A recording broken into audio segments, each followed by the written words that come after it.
Hello and welcome to this digital lecture talking about internal energy and enthalpy. Before you begin this, we're going to be going through this kind of rough outline here. So what I would do is print that off and then pause the video, come back and join us when you have this printed. What we're going to be talking about today is internal energy and enthalpy, so U and H. If we look at our tables, here are some superheated steam tables. We're trying to look, where do the values, like these values, U, H, and S come from. So we're going to be going through U and H in this video, and entropy will be in a follow-up video. So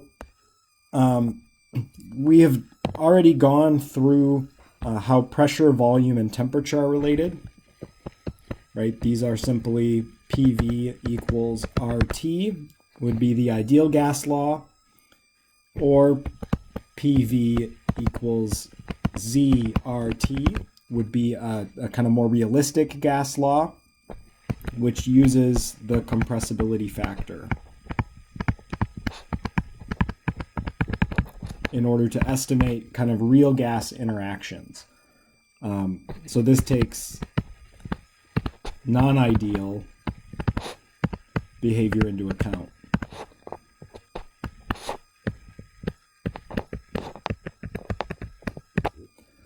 And what we're going to do here, just like we have kind of different levels, ideal gas, non-ideal gas interactions, what we're going to care about with U, H, and S are simply the ideal cases.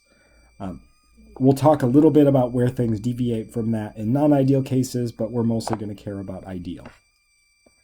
All right, so U, H, and S. For all of these, we really have only cared about things like delta U, delta H, or delta S. We haven't cared about the exact values of these per se. We've cared about changes. So, delta S equals 0. Then we know that the entropy on the outlet is the same as the entropy on the inlet. Or we're looking at changes in enthalpy in order to do an energy balance. All three of these different values, these different properties, internal energy, enthalpy, and entropy, are all point functions. So what that means is that they're path independent. That means it doesn't matter which direction or which way we go from, state 1 to state 2. The delta U is going to be the same, whether we first go through, a very complicated process or we go through a more simple process. So we're going to design experiments to be able to measure these. So we're going to measure these values with energy balances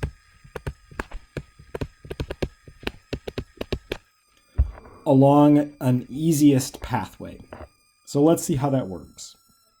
So if we were trying to measure internal energy, we would set up an experiment like what we're going to show here in experiment number 1. The first thing that we do is look at the energy balance for this experiment. So the energy balance is delta U equals Q minus W between state 1 and state 2. If state 1 and state 2, if this is a constant volume process, right, as you can see in the picture, the volume hasn't changed. We are going to add heat between these two processes. So we're going to heat it up, but we're keeping the volume the same.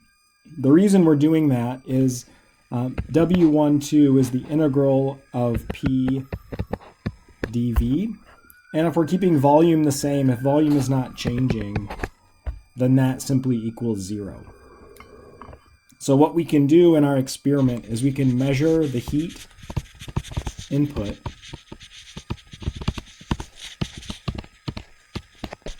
Q, and that's going to be a measurable quantity, right? We can measure the heat if you think of a resistive heating element. We could measure the voltage and the current, and we could calculate the amount of heat that we're actually adding into our system. Then we can measure both pressure and temperature to be able to look at the initial state and the final state. And then we can use that because now if W equals 0, our energy balance is simply this here, delta U equals Q. So then if we measure Q, we're exactly measuring delta U. Or we could, look at the mass in the system, and we could look at the specific internal energy. So this would be kind of our setup for measuring delta U. Again, and this would work for this one specific path, but it would work for any path between the pressure and temperature that we have at state 1 and the pressure and temperature that we have at state 2. If we have an ideal gas or an ideal solid or liquid, an ideal solid or liquid that's incompressible means it doesn't change volume. Ideal gas, that's PV equals RT, something that behaves following the ideal gas law. Then delta U is only a function of temperature. So we can write this is going to be the integral of T1 to T2 CV dt. So let's unpack a little bit what this equation means. If we imagine again our experiment, we're adding a little bit of heat to our system. What that's going to cause is there's going to be some property of the material that it's going to heat up and increase in temperature. And for different materials that, adding a set amount of heat will increase the temperature differently. That's what CV is. So CV is what we call the constant volume heat capacity. Maybe you've run up against heat capacity before. The constant volume part, this is just named for the experiment.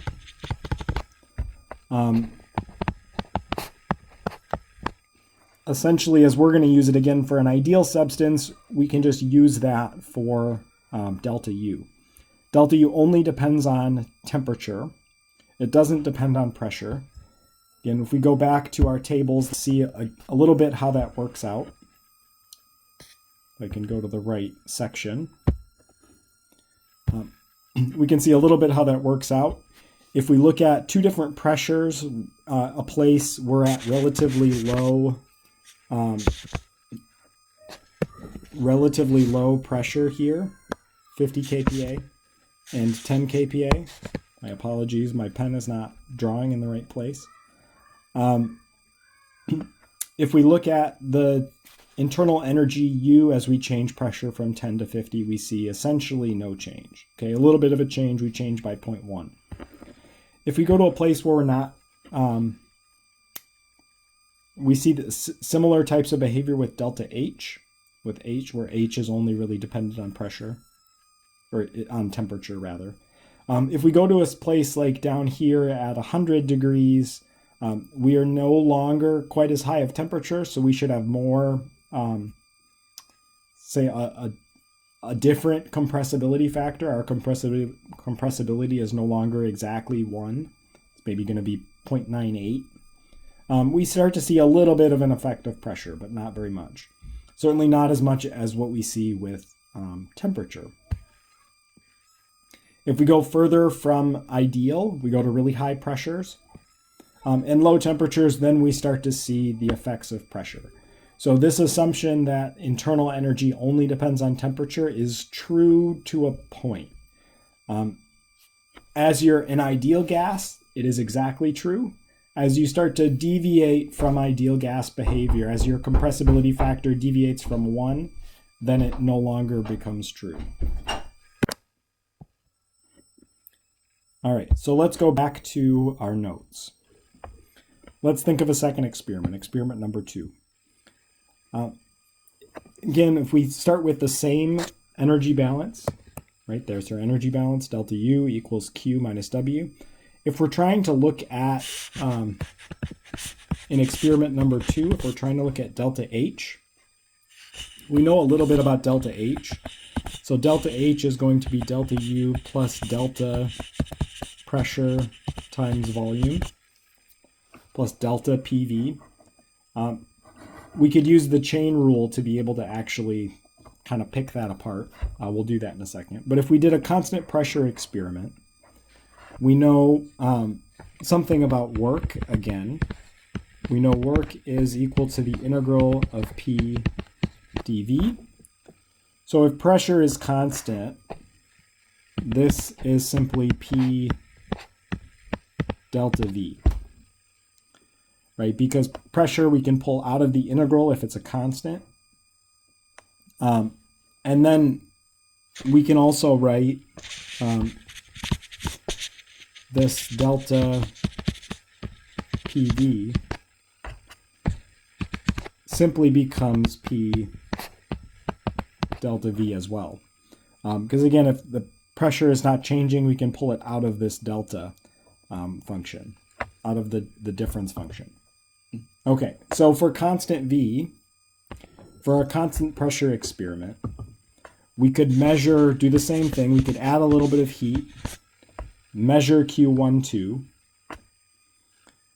Our energy balance is delta U equals Q12 minus W, which we can take from up here and simply plug in down here. It's going to be P delta V.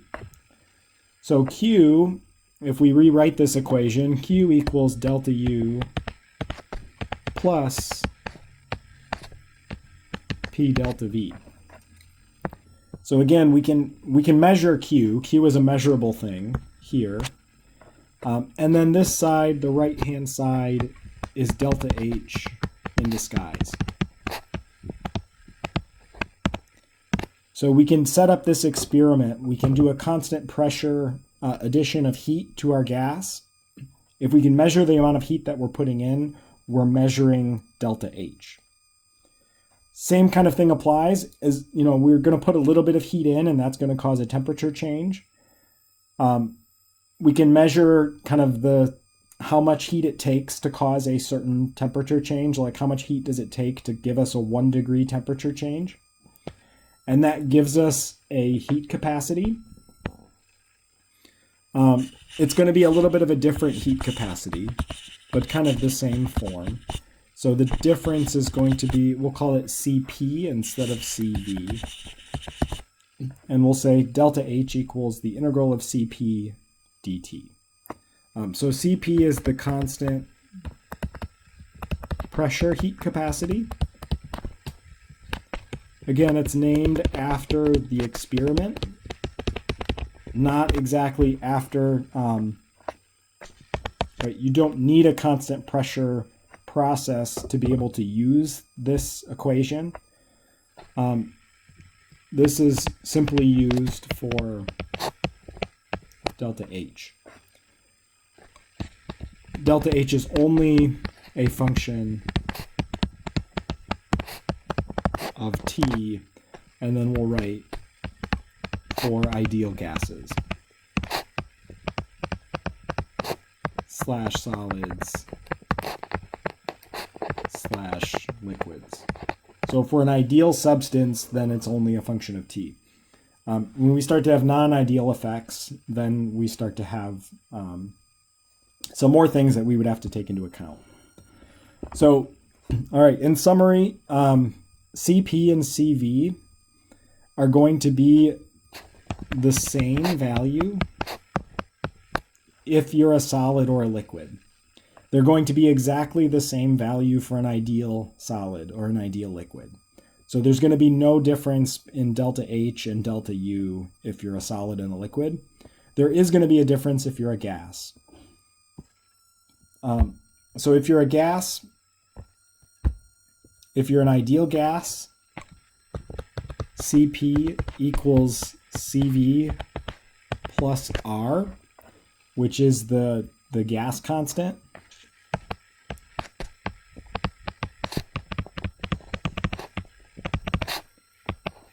right? R bar over the molecular weight. That's simply kind of from the definition of enthalpy and internal energy, how those are related, right? H equals U plus PV. That's how we get this, this definition for ideal gases. For non-ideal substances, we're going to say take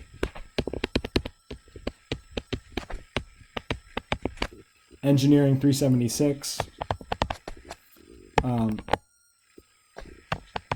or use software. So we're not going to try to calculate exactly how things behave. If we need a true value for a non-ideal substance, we can use something like CAT3. We can use software. If we really want to dig into how these things behave, then kind of continue on in thermodynamics and start to learn more advanced thermo. For heat capacity is not necessarily a constant value. So we've written this as integrals, right? If you look up here at delta H, we've written delta H as the integral of Cp delta temperature. That's because heat capacities will actually change with temperature. So it might take a little bit more heat to heat it from, say, 1,000 degrees to 1,001. That takes a little bit extra heat compared to heating it from 100 to 101. The amount of heat that it takes to change temperature is not the same for every difference in temperature. So that's true because of vibrational modes in atoms. Again, kind of fun physics that's actually going on, or chemistry that's going on. But heat capacities are often constant with small delta t's. And if they are constant, then that integration, right, this integral up here becomes a really easy integral to solve, because then it would just be delta H equals Cp delta T. Just to show you a little bit what that looks like, if we do a picture of some heat capacities, okay, we can again look at, okay, so this is looking at liquids. Liquids, we can look at U not really changing with pressure. H, okay, it changes a little bit with pressure, but not tons. And actually, delta H changes less. So if we looked at the delta here, do this on your own with a calculator, pause the video, plug in those numbers. Hopefully delta H and delta U are the same here for compressed liquid water. All right, then the last thing that we wanted to look at in this video is the temperature dependence of our heat capacities. So if we look at the temperature dependence of our heat capacities, if we have something like a noble gas down here, then we don't actually see any temperature dependence. So temperature dependence depends on molecular vibrations. So if you're a noble gas like argon or helium or neon, you're just an individual atom, you're a sphere. So you don't actually have vibrations, so you don't have any change in heat capacity. If you're something more complicated, like say carbon dioxide, then you can have a very pretty dramatic changes in heat capacity as you change temperature.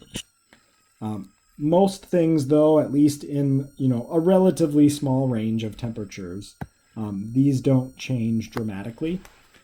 You can see these are all different shapes. So what we do is we often will estimate their heat capacity at, say, like one temperature, and we assume, we measure the temperature at room temperature, and that's the heat capacity. Or we measure the heat capacity at room temp, and that's the heat capacity that we'll use, and we'll just pretend it's a constant and not actually a function that changes with T. We'll do that quite often.